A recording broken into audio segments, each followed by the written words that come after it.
The waves crashed mercilessly against the ship, rocking her from side to side with each fresh wave threatening to capsize the ship. The men screamed at the captain to turn the ship about. There was no way through the storm, and if they continued, they would surely go under.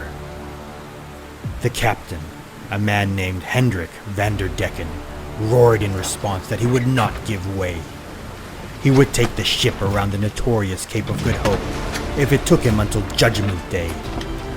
The devil doesn't take to such statement lightly, and the pact was made.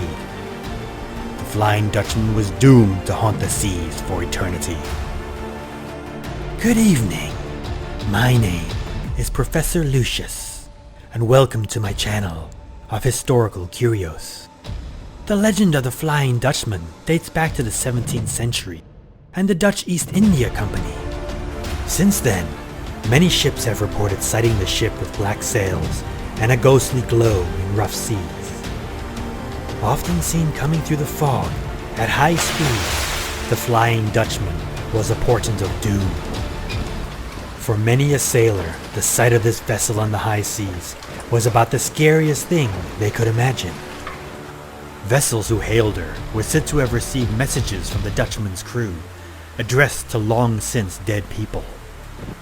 The opening and reading of these messages would lay a curse upon the sailor's head. Prince George V sighted the vessel in 1881 near Australian waters. He survived his encounter with the Dutchman, but the man who first sighted her fell from the topmast to his death.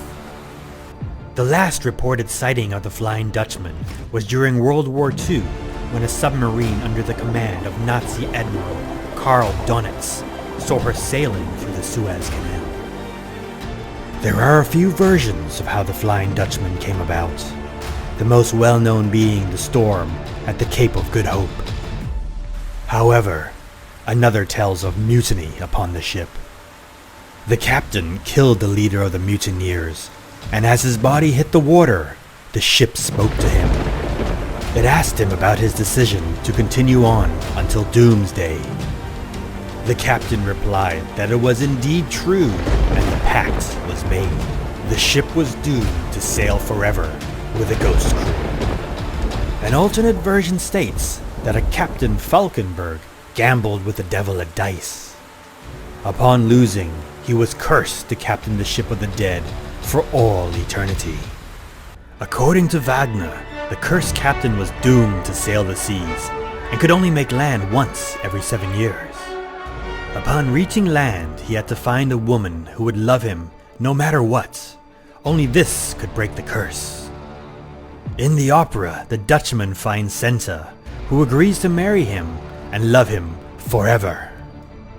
However, a previous boyfriend tries to convince Senta not to go.